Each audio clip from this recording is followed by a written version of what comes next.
Rylan Griffen and Diggy Coit are in the portal. Some interesting names entered the portal today as possible targets for KU. We get to all that on today's edition of Locked On Jayhawks.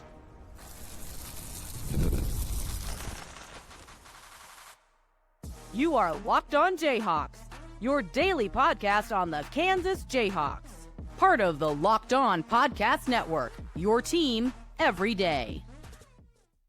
What's going on? Derek Johnson here. This is Locked On Jayhawks. Thanks for making it your first listen every day. Thank you to the everydayers catching each and every episode of the show. We are free and available wherever you get your podcasts, including on our YouTube page where you can like and subscribe to the show. On today's edition, David Coit, Rylan Griffen enter into the portal. More departures for KU basketball. We take a look at who's even left on the roster for KU. Where do they go from here? And some interesting names enter the portal besides just the guys coming in from KU. Some possible interesting new targets, some new names to get to that KU could go after, especially after losing these two in Coit and Griffen. First, today's episode of the show is brought to you by Game Time. Download the Game Time app, create an account, and use code LOCKEDONCollege for $20 off your first purchase with Game Time. All right, let's start with the news on Diggy Coit and Rylan Griffen. So David Coit, a.k.a. Diggy Coit, he is the guard for KU, transferred in from Northern Illinois. He's going to now have an extra season because of the JUCO stuff where he began his collegiate career. He's decided to enter the portal. That was earlier on Monday. And then later on Monday, Rylan Griffen, the former transfer wing from Alabama, who was known for his three-point shooting ability, he'll be a senior next season in the fall and the winter. He has decided to enter as well. Now, splitting these two up, the David Coit one is certainly a little bit more weird. Like the Rylan Griffen one, I think when you see the news, it doesn't like shock you that it happened based on how the season went. The Diggy Coit one, I think for some people might be a little bit more surprising because of the fact of when you chronicle kind of the whole story here, right? So you have like a month or two ago, Diggy Coit, when the JUCO stuff was kind of going around, like him being asked about it, would he want to use that extra year? Would he want to come back to Kansas? And he was so adamant that he would love to do both those things, and then he would love to come back to Kansas. And that there were even more comments from that initial point from both, I'm pretty sure Bill Self and also Diggy Coit, kind of reiterating that love for possibly wanting to come back for another year at Kansas. And a situation where, it felt like Diggy Coit was in kind of the perfect role and on a team where things weren't always going great. And sometimes you questioned the, practice habits of some of the players for Bill Self. That was never a question that it seemed like was the thing for Diggy Coit, that he was kind of always getting shots up and that, he was mentally strong when sometimes Bill Self was questioning those things with this team. That it felt like, okay, this is the perfect guy to bring back as a veteran guard. He can be your, 8th or 9th man next year as a veteran player, and you have to fill out the roster some way. Like, why not with the guy coming back? But then he ends up transferring away, and I think it's only safe to assume that this is not something that, if all things were equal, that, this would still be a thing. It seems like some of the talk is that Diggy Coit wanted a even bigger role, that he was, he was content in the role he was in this year, but he was hoping to springboard that into a bigger role next season. And I don't think from Bill Self's perspective, like they were like, oh, Diggy Coit's in the perfect role. Now, obviously, Bill Self would probably view it from a standpoint of like, we'll give you an open competition. Like if you ball out that well in the offseason, sure, you can work your way into a bigger role, but we're not going to promise anything. And, oh, you want more NIL money? Sorry. Like that's a no can do as well. And so then you kind of hit an impasse and then, Diggy Coit moves on and best of luck to him moving forward wherever he will end up after this season. If there is one spot, because Kansas doesn't really have many players left on the roster right now, we'll get to that here in a second, but if there is one spot that you can actually afford to like lose a transfer right now, I guess it is at the guard position, because Darryn Peterson is a guard who's coming in, Elmarco Jackson, Jamari McDowell, who are planning to come back. It seems like at this point in time, like those guys are guards. We'll see what happens with Noah Shelby, but if he works to a scholarship player, which all of them will be scholarship players this year, he's a guard. Like Jaden Nickens, the two-way player or a football player as well, like he's a guard. So from that standpoint, I guess that is a position you can afford to lose somebody a little bit easier. But I think now, like, obviously it means they need to go out and get a replacement for somebody who is in that kind of what I've termed the Jalen Coleman-Lands role, or from this past season, just the Diggy Coit role. Can you find a guard who is, willing to be that 8th or 9th man, who in a given game, if they're hot, they're going to play more. If they come in and they miss their first couple threes, okay, it might be an 8-minute game night, right? And that's an important role for a Bill Self team to have, because usually, obviously this year was a little bit different, but a lot of years it's a 7-man rotation, and that's the 8th guy's role. Some years it's the 8-man rotation, and that's the 9th man's role. Now, the other guy entering the portal here is Rylan Griffen. And like I said earlier, that's one that feels more like maybe it caught you a little bit less off guard, just because of the ups and downs of the year that you can kind of see where things were headed. It certainly felt like. It is interesting, though. Bill Self got a lot of gruff for his usage or lack thereof at times with the transfers, and yo-yoing him in and out of the lineup and not giving him a long enough leash. And maybe there's a little bit of fairness to some of that stuff. Like, I don't think it was perfect all the way through, and maybe there should have been a longer leash at the beginning of the season to let him play through some stuff. Like, I think those are fair conversations to have. At the same point in time, he started Rylan Griffen 12 of the final 13 games. He started the final 8 games and 12 of the last 13, and then I think it was like 13 of the last 15 or something. And that was over a stretch where in February, the month of February, he only shot 31% from the field. And then in the month of March, he only shot 21% from the field. So Rylan Griffen was not playing his best basketball at the end of this season for KU. Now, how much of that was kind of a confidence killer from KU when he has like a great game against Houston in the double overtime, and then Kansas loses, and then he kind of goes back to being yo-yoed in and out of the lineup again, like probably could have handled that better. But still, like, he was getting ample opportunities. He just couldn't really take advantage. So I don't know that I really blame the coaching staff for that one. And it's interesting because he was the one guy who coming into the year was like, okay, this is going to be a great fit, right? You need a shooter. If you're going to be playing KJ and Hunter Dickinson, you want somebody who can space the floor with Hunter Dickinson. Obviously, it didn't help that he wasn't making shots over the final 2 months of the season, to where, that kind of goes away. And I don't really know what to do with this long-term, because is the takeaway lesson here, like, I don't have a takeaway lesson with Diggy Coit leaving. It's like, you kind of got exactly what you were hoping for out of Diggy Coit. 8th or 9th man, whatever. With Rylan Griffen, you were hoping he was going to be one of the starters, at the very least would be one of the top 6 in the rotation, was going to be a really good shooter for you, and open up all this stuff on offense, right? And that didn't really end up happening consistently. And so is kind of the lesson here, you go back to Nick Timberlake the year before. Yeah, even if you look at AJ Storr, who, is more of just a scorer, and like, what else do you provide? Is the lesson here for Bill Self teams, you're better off getting a 33% three-point shooter who's a little more well-rounded than a guy who's 36% or 37% from three but doesn't do anything else, just because the guy who's 33% from three is going to be trusted to stay on the floor more and is going to shoot with more confidence, and Bill Self's going to trust them more. I think there is something to that, a little bit of that lesson, right? At the same point in time, though, like, you can go back and find other guys where, like, I don't know, like Isaiah Moss, he didn't do a ton else besides shoot the basketball.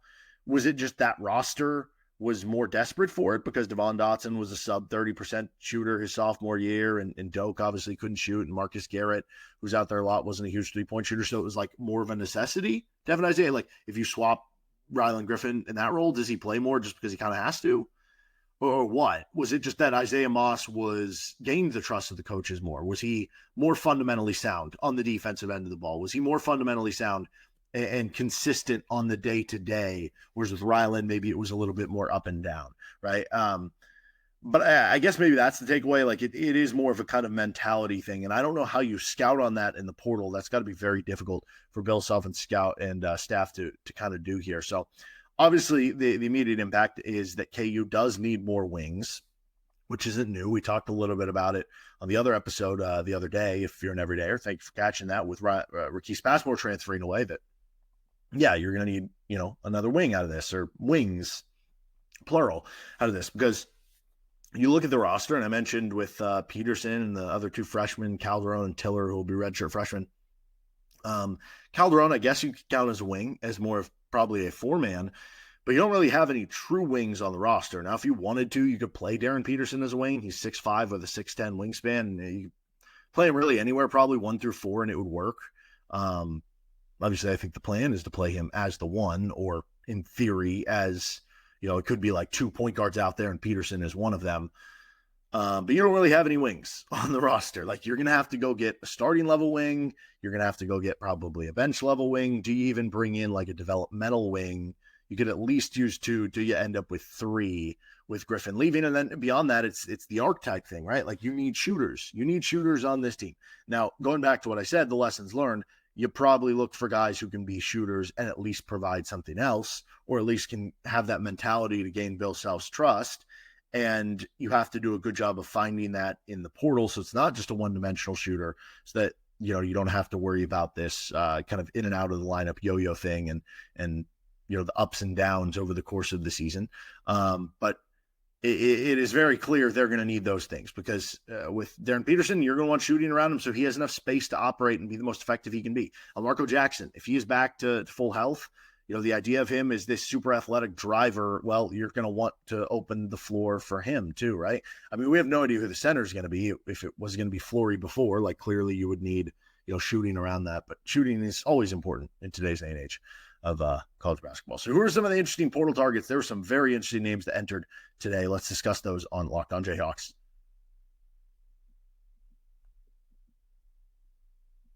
Today's episode of the show is brought to you by Monarch Money. And with Monarch Money, have you ever checked your bank account and wondered, where did all my money go between dining out and online shopping and entertainment? It's easy to lose track. And that is where Monarch Money comes in, your personal CFO, giving you full visibility and control over your finances. Monarch Money isn't just a budgeting app. It's a complete financial command center. You can track all your accounts, investments, and spending in one place. So you just stop managing your money and start building wealth. It has easy collaboration where managing your money with your partner is smoother than ever. You can track shared and personal accounts, set goals, and stay in on the same page without the stress. Take control of your finances with Monarch Money. Use code LOCKEDONCollege at monarchmoney.com for 50% off your first year. That's monarchmoney.com, code LOCKEDONCollege for half off your first year. Today's episode of the show is also brought to you by Game Time. Imagine watching your favorite team live, feeling the energy of the crowd, and witnessing unforgettable moments. There's nothing like experiencing a big game in person. You don't want to have that FOMO either of some of your friends are going to the game and you're like, but I don't have a ticket. And then all of a sudden something crazy happens and you missed out. Getting tickets shouldn't be stressful, and it shouldn't leave you in a place where you're going to have FOMO. That's where Game Time comes in, making it easier than ever to grab last-minute seats at unbeatable prices. With Game Time Picks, they have a curation that makes it easier to find better value for your tickets to sports, concerts, comedy, theater, and more. I was looking at some Royals tickets for their series in about, a little over a month against the Red Sox at the beginning of May, and you can get in for like $33 and some good seats for like $50. And that was with Game Time Picks. Take the guesswork out of buying tickets at Game Time. Download the Game Time app, create an account, and use code LOCKEDONCollege for $20 off your first purchase. That's LOCKEDONCollege, LOCKEDONCOLLEGE, for $20 off. Download Game Time today. Last minute tickets, lowest price guaranteed. Continuing on the show with Locked On Jayhawks. All right, who are some possible potential portal targets for KU basketball? Because certainly some interesting names entered into the portal today that play, all sorts of positions, I guess, right? And all the players enter the portal. Anyway, let's share our handy-dandy Google Sheet here. If you're watching with us on YouTube, we'll describe this if you're listening on an audio platform. I wanted to start here looking at the forwards because a very interesting name joined the portal today, and that would be Yaxel Lendeborg, who is a transfer from UAB. Before that, he was at Arizona Western Community College. This dude might be a late first-round pick or at the very least an early second-round pick, so there's no guarantee because he's entering the portal and the draft that he comes out. But, this dude has unbelievable production. Immediately, he could play the 4 or the 5. Immediately becomes one of the top targets available that is in the portal. So that would certainly be a home run should KU be able to land a kid like that. Some interesting ones that KU has had contact with at the 4 with McGriff and Sutton. I know they had contact last year, at least reported, with Duncan Powell. So it'll be interesting to see what they do at that position. I did want to go take a look at the guards, though, because that's a position where obviously, Diggy Coit leaves. And if you're looking specifically to fill the Diggy Coit role, because I think there were a lot over these past couple days of players in my tier 1 is my possible star players, which I don't know, there's no definitive criteria, but my tier 2 is likely starter, meaning that I'm expecting you to start if you come to Kansas. And there's some very interesting names that enter there. Jacoby Gillespie, who is coach at Maryland, left for the Villanova job. He enters the portal, had a really strong season as part of the Crab Five, as they called it. Ryan Conwell, love his shooting and defensive ability. KJ Lewis, really good defender that could really help take the top offensive option off of Darryn Peterson's plate. Rodney Rice entered, really good shooter and complementary guard, which I think would work well with Darryn Peterson there. Nigel Pack, I think people remember him from his Kansas State days. He just came off an injury here. Some interesting ones in that category. But if we're looking down maybe a little bit more to our tier 4, which is kind of that Diggy Coit JCL role. And by the way, if you are watching and you're wondering, how are these sorted? I have them sorted in tiers. There's not a lot of thought, though, once they get in the tier about who is better than the rest. I try to put the guys that are committed a little further down the list. But Jaron Pierre entered, I forget if that was yesterday or 2 days ago. He's an interesting one, 38% from 3 on almost 8 attempts per game, if you're just looking for that specific archetype. He's 6'5". Makai Mason had some interest from KU last year. Was at Rice last year, transferred to Washington, closer to 10 points per game. Mostly a shooter, 40% from 3, over 4 attempts per game, but also had a good Hakeem rate of his steal plus block percentage, so maybe a little interest there. Samaje Teal had some interest from KU, according to John Rothstein, 17 points per game, 47% from the floor. 35% from 3 is okay, and the 5.5 3-point attempts per game is also good there. There's a lot of names that are kind of in this area. Now, Trajan Eaglestaff, who I think we had one of our YouTube shorts on, he ended up picking South Carolina, so that's one possible less option. There's also some interest from, I think, Jaden Young. He committed to High Point, which had a little bit of an error on there. But point being, as I'm going through this on the guards, there are a lot of guards out there. I think more so guards than a lot of these other positions. Like if I pull up the 2-3 wings, I mean, I don't have a lot of guys on there. The 3-4s, like a little bit more than the 2-3s, but not as much as the guards. There's a good amount of forwards. Centers, I have more in like my tier 3s and later ons right now. The guards, there's a lot.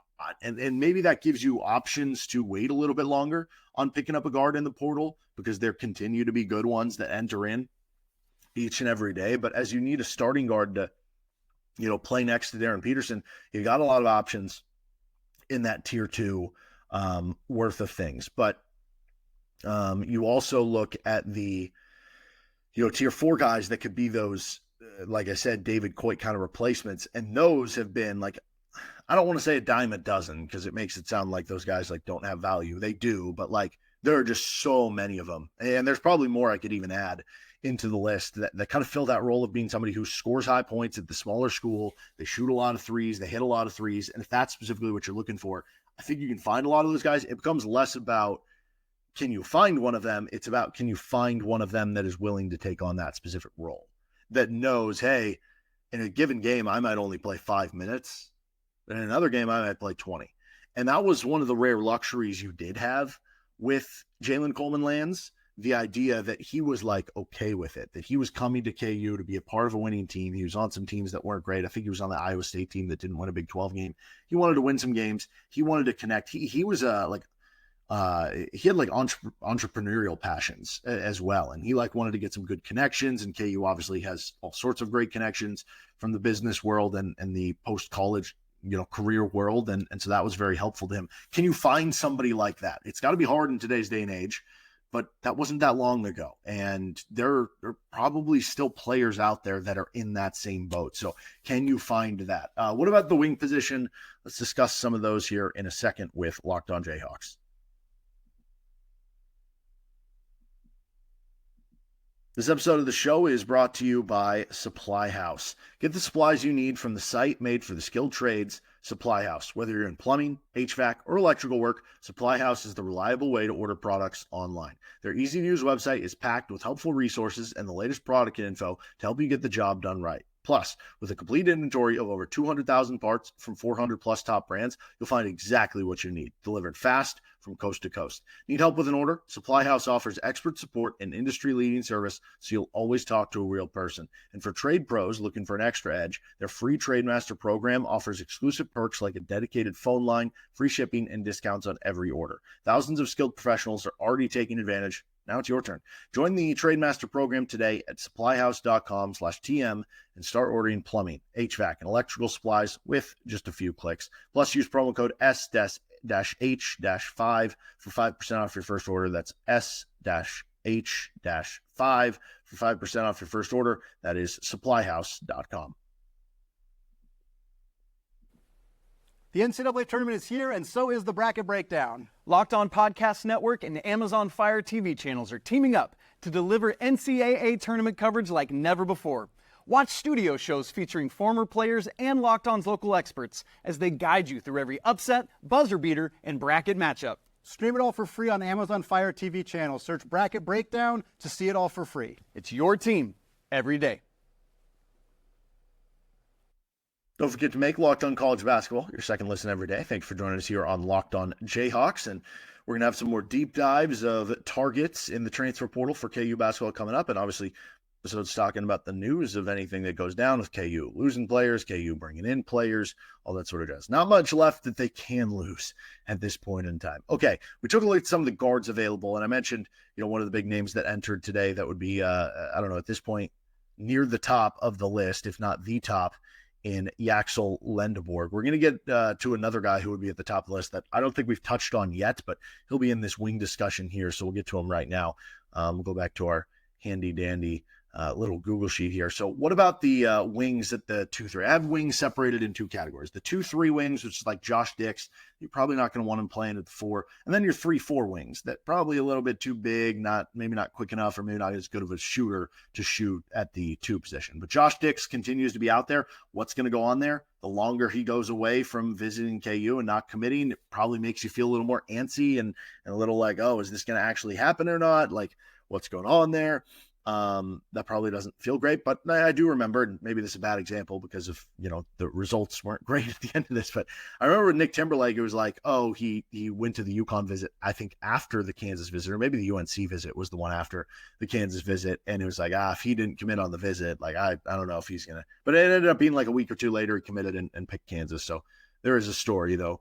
Hopefully different results if that happens. Lamar Wilkerson, according to Draft Express, Kansas is one of the schools recruiting him. And Wilkerson, 44.5% from 3, 7.7 attempts per game. He's also somebody who had a 60th percentile offensive rebound rate, so at least solid on one end of the floor, getting rebounds. He would be somebody who I think you could convince me he would come off the bench, or he could end up being a starter. Jamar Brown entered today. He's from nearby, UMKC, 17 points per game. He had a 20-point game at Iowa State earlier this year, and also a good three-point shooter, over 40%. Also, what I love about Jamar Brown, 7.4 rebounds per game, 99th percentile for his position at offensive rebound rate. So there's a couple interesting names there. There was some reported interest with Abdi Bashir. To some extent, it sounds like KU is having a Zoom call with Bashir, which very interesting because I don't typically view him as a Bill Self guy, but if you're just looking for a shooter and he's cool with that role, 38% from 3 on 10 attempts per game. I mean, that dude can really stroke it from the outside. The question is, what else could he do? But if it's the Jalen Coleman-Lands role, then that's totally fine. If not, then there are some questions there. I do like Victorious Miller as a long-term play from LSU, but the question becomes, is this going to be Bill Self's last year? Is he thinking that with how everything has gone and this isn't very fun to do anymore, I want to coach Darryn Peterson? And I don't know if that'll happen or not, but also just having Darryn Peterson, knowing you're only going to have him for one season, does it make you more likely to be like, nah, I don't want guys who are going to take a couple years. Yeah, give me all the one-year transfers that are entirely possible. Now, as far as the 3-4 wings, RJ Lewis is the other big name that entered the other day. That was maybe 3 or 4 days ago, but he's a 6'7" wing from St. John's, I believe the Big East Player of the Year. Really good rebounder, really good defensive stats. Now, some of those inflated a bit by the system they run at Louisville, but I think he is a good defender and really good scorer on the inside. He had 14 games with 20 or more points, but 10 games with 10 or more rebounds. That'll keep you on the court with Bill Self. Keyshawn Hall, also a huge name. We saw what he can do when he was at UCF against Kansas, and he's somebody with both those guys where I think would have a huge impact for KU if they could possibly land them. You go further down the list and maybe some developmental guys or guys you get off the bench. But I think at that 3-4 position, it's mostly kind of those star guys, Lewis and Hall, that intrigue you, especially after losing Rylan Griffen. All right, that'll do it for this episode, though, of Locked On Jayhawks. You can find our show anywhere you get your podcast, including on our YouTube page. We'll have some deep dives going in a little bit more on some of those players we talked about, maybe some players we haven't even talked about or haven't even entered yet. because the portal is wicked and wild. And we'll talk to you next time, anywhere you get your podcast or on our YouTube page right here with Locked On Jayhawks.